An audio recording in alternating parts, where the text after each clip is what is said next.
নমস্কার বন্ধুরা, আপনারা শুনছেন স্টোরি টেলার পিকেম। আর আমাদের আজকের পরিবেশনা শিবরাম চক্রবর্তীর মতো কথা বলার বিপদ। গল্প রচনায় শিবরাম চক্রবর্তী। এই অডিও স্টোরিতে আমি আমার প্রিয় অভিনেতা কাঞ্চন মল্লিকের গলা মিমিক্রির মাধ্যমে ব্যবহার করেছি। চলুন শুরু করা যাক আমাদের আজকের ভিডিওটি লাইক শেয়ার করবেন এবং কেমন লাগলো কমেন্টে জানাবেন। গিয়েছি তো কাকার বাড়ি, নিরাপদে পৌঁছেছি। কাকা তখন বেদানা খাচ্ছিলেন, কোনো দরজারই হয়নি, এমনি সুস্থ শরীরে বেদানা দিয়ে ব্রেকফাস্ট করছেন। দেখেই বুঝতে পারলাম। এই যে মন্টু, যে খবর কি, আছিস কেমন? খবর ভালো, সামার ভ্যাকেশন আমার কিনা, ভাবলাম আসানসোলে এসে চলে একটু। বেশ বেশ, এসেছিস, বেশ করেছিস। যখন পারবি তখনই আসবি। কাকা কাকির বাড়ি সবাই আসে নাকি? ডাকাডাকি না করেই তো আসে। ওই সঙ্গে এটুকুও যদি যোগ করতেন কাকাবাবু, ভারী খুশি হতাম। কিন্তু কাকাবাবু ওর বেশি আর রেগুলার না, অধিক বলা বাহুল্য মাত্র। ভেবে চেপে গেলেন একেবারে। বোধ হয় শিবরাম চক্রবর্তীর বই ওর তেমন পড়াটরা ছিল না। এর দূরে নিতে না নিতে তিনি গলে পড়লেন। এই নে বেদানা খা। বেদানার অনুরোধে বেশ দমে গেলাম। ও জিনিস অসুখ বিসুখে খেতে যা বিচ্ছিরি, তার ওপর সুস্থ শরীরে খেতে হলেই তো গিয়েছি। বেদানাটা হাতে দিয়ে বললাম, কাকাবাবু বেদানা দিলেন বটে, কিন্তু বলতে কি একটু বেদনাও দিলে। নে নে খেয়ে ফেল, খেলে গায়ে জোর হয়, ভালো শরীরে খেলেই আরো জোর বাড়ে। নে ছাড়িয়ে খা, কাকা বেদানা দিলে খেতে হয়।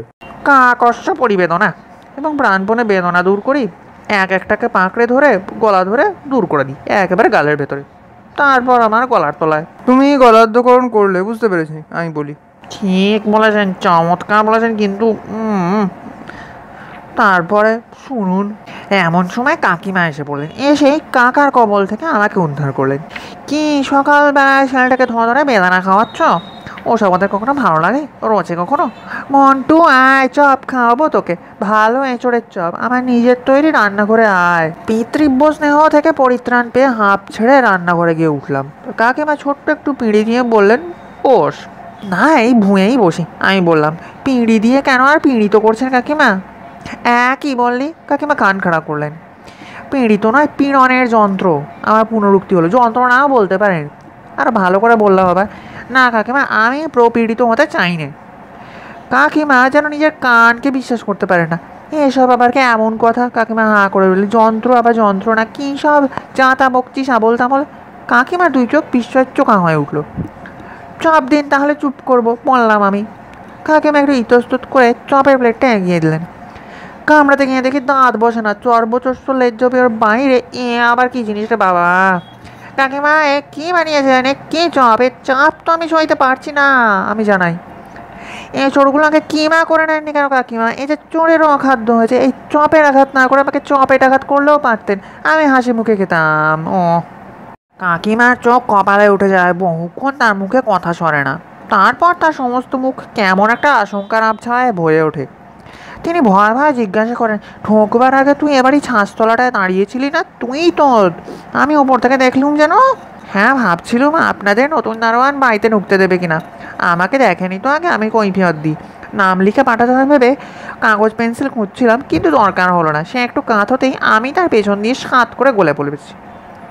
ছাঁচতলাতে তুই দাঁড়িয়েছিলি? কাকিমার সমস্ত মুখ ফ্যাকাশে হয়ে ওঠে। তাই তো বলি, কেন আমার এমন সর্বনাশ হলো? কাকিমা পা টিপে টিপে পেছোতে থাকেন। চুপ করে বসে থাকো, নড়ো না যেন, আমি আসছি এক্ষুনি। কাকিমার এই অদ্ভুত বিহেভিয়ার আমি যতই ভাবছি ততই মনে মনে হেভিয়ার হচ্ছি। ওরকম ভয় পেয়ে পিছিয়ে যাওয়ার মানে আমিও কি একটা এঁচড়ের চপ নাকি? একটু পরে কে যেন দরজার ফাঁক দিয়ে উঁকি মারে। আবার কে একজন একটু কলা বাড়িয়েই সরে যায়। আমার কাকা তো ভাই বোন সব বুঝতে পারি। কাকার আর সব পরিবেদনা, কাকিমার অনন্য অনার সৃষ্টি। ইকুয়ালি অখাদ্য, এক একটি পাকা এঁচড়ের চপ। কেন বাপু অমন উকিঝুঁকি মারামারি কেন? আমি যদি আমার দ্রষ্টব্য সামনাসামনি এসে কি আমাকে দেখা যায় না? ওদের স্বভাব হাব আমার ভারী খারাপ লাগে, কেমন যেন ঠেকে যেন। আশপাশ থেকে চাপা গলা কানে আসে, চারধার থেকে ফিস ফিস গুজগুজ শুনি, আর আমার দুহাত নিষ্পিস করতে থাকে। ইচ্ছে করে হাতের নাগাল না পাই কষে এক গায়ে চপ ছড়াই লাগাই না কেন এক একটাকে। ভাবতে ভাবতে যেমন না দরজা তাক করে একটা চপ নিক্ষেপ করেছি ওই নেপথ্যের দিকেই, অমনি হুটপাট বেঁধে গেছে। হুড়মুড় দৌড় দৌড় হই হই দুধদার রই রই কাণ্ড। বাবা রে, মা রে, ধরলে রে, গেছি রে, কি ভূত রে বাবা, খেয়ে ফেললে রে, ভারী হইচই পড়ে গেল হঠাৎ। আমি বিরক্ত হই, ভারী অসভ্য তো এরা। খেয়ে ফেললাম কখন? ও চপ তো না খেয়েই আমি ফেলেছি, এঁটো তো নয়, তবে কেন? অবশেষে কাকিমা এলেন, সঙ্গে সঙ্গে এলো সনাতন। সনাতন এবারেই পুরাতন চাকর। সনাতন কাল থেকে ওকে দেখছি। দুজনেই সসংকোচে ঢুকলো। সনাতন একেবারে আমার অদূরে এসে দাঁড়ালো, কীরকম চোখ পাকিয়ে কটমট করে তাকিয়ে থাকলো আমার দিকে, যেন চিনতেই পারছে না আমায়। পুরানো চাল যেমন ভাতে বাড়ে, পুরানো চাকর তেমনি চালে বাড়বে, এ আর বিচিত্র কি? তবু আমি একটু অবাক হলুম। কাকিমা একই? আমি জিজ্ঞাসু দৃষ্টিতে তাকালাম। কাকিমা কীরকম একটা সন্ত্রস্তভাবে দরজা ঘেঁষে দাঁড়িয়েছিলেন, বেশি আর এগোননি। তিনি কোনো জবাব দিলেন না। তার পেছনে চোখ বড় বড় করে বাড়ির যত ছেলেমেয়েরা, ঝি চাকর যত। সনাতন বিড়বিড় করে কী সব বকে আর সর্ষে ছুঁড়ে ছুঁড়ে আমায় লাগায়, আমার সারা গায়ে। আমার ভারী বিচ্ছিরি লাগে, এবং লাগেও মন্দ না বলি। সনাতন, এসব কি হচ্ছে? তোমাদের সব মাথা খারাপ হয়ে গেল নাকি? কী বিড়বিড় করছো? তোমার ওই কটাক্ষ আমার একেবারেই ভালো লাগছে না। সনাতন তবুও বিড়বিড় করে। কথং বিড়বিড়িয়সি সনাতনং। আমি সংস্কৃত করে বলি, সনাতন তোমার এ বিড়ম্বনা কেন? আমি আমি তোমাদের মন্টু, আমাকে চিনতে পারছো না সনাতন? আমি অবাক হয়ে যাই। মন্টু না হাতি? সনাতন বলে, বলুন আপনি কে? আপনি কি আমাদের বেল গাছের বাবা? দয়া করে এসেছেন পায়ের ধুলো দিতে আগে।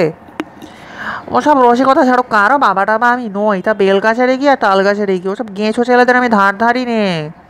তবে কে তুমি? তুমি কি তাহলে আমাদের গোরস্থানের মামদো? সনাতন একটু ভয় বলে এবার। বলছি না আমি মন্টু, ন্যাকামি হচ্ছে। কতদিন পর চকলেট খেয়ে তোমার মানুষ করলাম, আমার রাগ হয়ে যায়। মন্টু না ঘন্টা, আমাকে আর শেখাতে হবে না। আমার কাছে চালাকি ভূত চড়িয়ে চড়িয়ে আমার জীবন গেল। হাড় ভেঙে সুরকি বানিয়ে দেবো। বল কোন ভূত আমার মন্টুর ঘরে চেপেছিস, বল আগে। বোধ হয় কোনো রামভূত। আমি আর না বলে পারি না, আধা গল্পের মাঝখানেই বাধা দিয়ে বলি। স্বনামধন আমার নিজের প্রতি কেমন যেন একটু কটাক্ষ হয়, কিন্তু না পারা যায় না।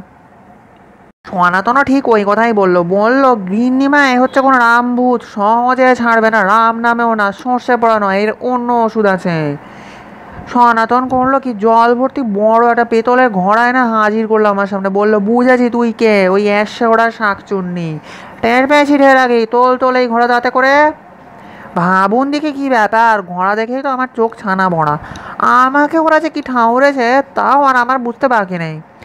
ওদের কাছে আমি এখন কিম্ভূত কিমাকার। আমার প্রতি ওদের কারও যে মায়া দেওয়া হবে না তাও বেশ বুঝতে পেরেছি। আমার ভূত না ছাড়িয়ে ওরা ছাড়বে না। তবু একবার কাকিমাকে ডাকি, শেষ ডাকা ডেকে দেখি। কাকিমা, এসব তোমাদের কি হচ্ছে? আমাকে তোমরা পেয়েছো কি? এসব কি বাড়াবাড়ি? আমার একদম ভালো লাগছে না। কাকিমা চোখের জল মুছে চুপ করে থাকেন। তখন সনাতনকে নিয়েই শেষ চেষ্টা করতে হয়। তাকেই বলি, বাবু তোমার এই সনাতন পদ্ধতি অতিশয় খারাপ। কি চাও বলো তো? চকলেট না 4টে পয়সা? তাই দেবো, ছেড়ে দাও আমায়। শাকচুন্নি ঠাকুরন আর নাকে কান্না কেদনি, ভালো চান তো যা বলি তাই করুন দেখি এখন। এই বলে সনাতন ঘোড়াটাকে মন্ত্র পড়ায়। আমার মাথা ঘুরে যায়। জল ভরা ওই বড় ঘোড়া 1 মনের কম হবে না। 2 হাতে করে তুলতে পারিনি, আর তাই কিনা মুষ্টিমেয় করে দাঁতে আমায় তুলতে হবে। দাঁতও গেল, প্রাণও যায়। ধমক লাগায় সনাতন, ভালো চাস তো নেকাপনা রাখ, তোল মাথা করে, নইলে দেখেছিস। বলতে না বলতে সনাতন ঘা কত আমাকে লাগিয়ে দেয়। এই সনাতন থেকে আমি কত চকলেট খেয়েছি ছোটোবেলায়, কত না আমার পিঠে চেপেছি, কতই না ওকে পিঠেছি, আর সেই কিনা জগতের এই নিয়ম। বর্ষণ মুখর চোখটাও মুছে ফেলে আমি দার্শনিক হবার চেষ্টা করি। তুমি কেঁদো না তোমরা। সনাতন রীতি এই, আজ তুমি যার পিঠে চাপছো, কাল সেই তোমার পৃষ্ঠপোষক। উপায় কি?